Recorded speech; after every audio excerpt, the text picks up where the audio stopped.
We all love a good movie, right? But what if the stories we see on screen are just the surface layer, a cover for something much, much deeper? That's what esoteric means, hidden knowledge for a chosen few. Today, we're diving into the pretty wild claims made in the book Esoteric Hollywood 2.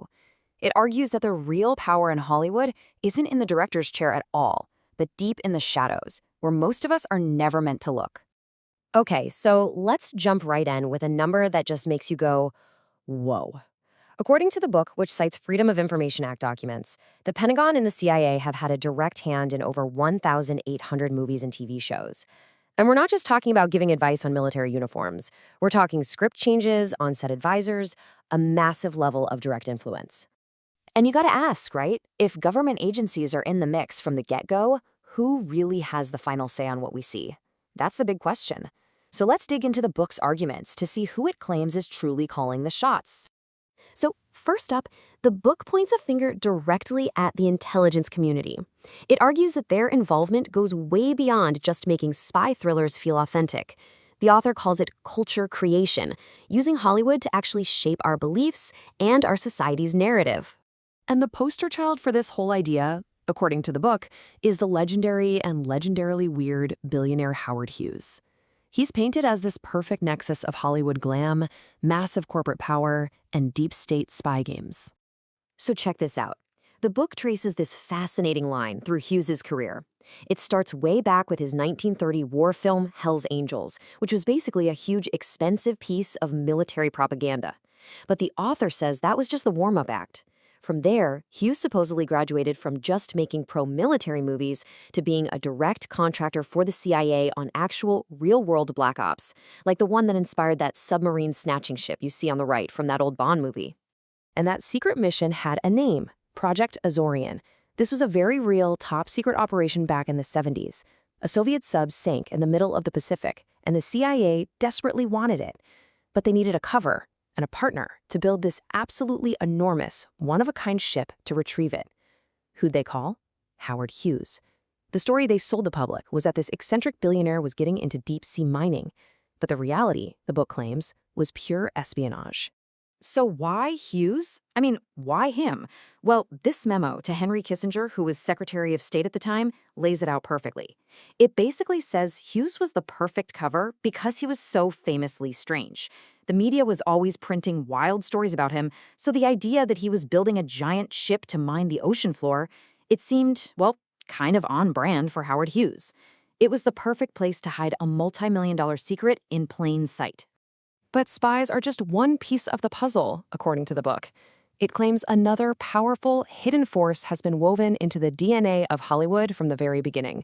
We're talking about organized crime. And according to the source, these aren't just minor connections. We're talking deep, systemic ties going back decades. Things like using massive film budgets to launder dirty money, setting up studios as front companies, running blackmail schemes on Hollywood's rich and powerful, and even getting to say who gets to be a star and who doesn't. And this brings us to the book's next huge case study, which centers on what might be the greatest film trilogy ever made. The author argues that the Godfather films aren't just incredible movies, they're actually a surprisingly accurate instruction manual for how real power works, not just in the criminal underworld, but in the legitimate world too. The book breaks down the Corleone family's rise into 3 basic steps. First, you master the illegal stuff, the black markets. Then, you use that money and power to buy political influence. Remember Senator Geary in Vegas? Blackmail, alliances, the works.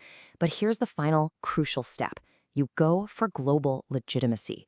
You clean the money and your image by becoming the system itself, using things like foundations and charities as respectable fronts.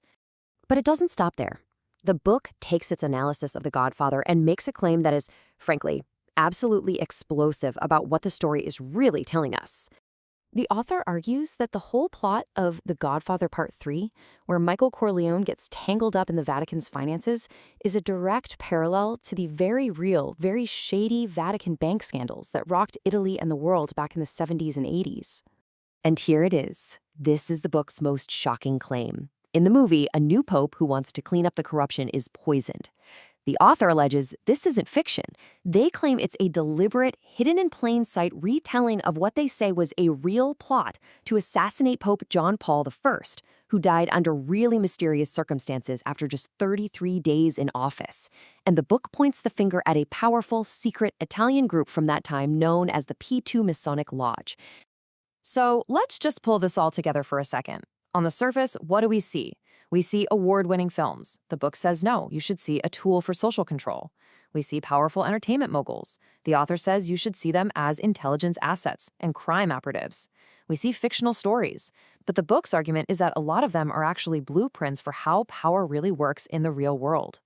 This quote, which the book attributes to a CIA operative, pretty much sums up the entire thesis. It suggests that these different worlds, Hollywood, Washington, the intelligence agencies, big money, they're not really separate at all. It's more like one big club where, as he puts it, everybody's on board. Okay, so after all of that, what's the point? What does this mean for us, the people actually watching these movies? Well, the book's final point kind of turns the camera back around on us. At the end of the day, the biggest takeaway from Esoteric Hollywood 2 is this. Film is one of the most powerful tools for influencing people ever invented. And the central argument is that certain groups understand this better than anyone. They use movies not just to entertain us, but to actively shape our reality, to tell us who the good guys are, who the bad guys are, and what we should believe about the world. So the book really just leaves us with this one nagging question. The next time the lights go down and the opening credits roll, just ask yourself, beyond the director and the actors on the screen, who is really telling this story? And maybe even more important, why?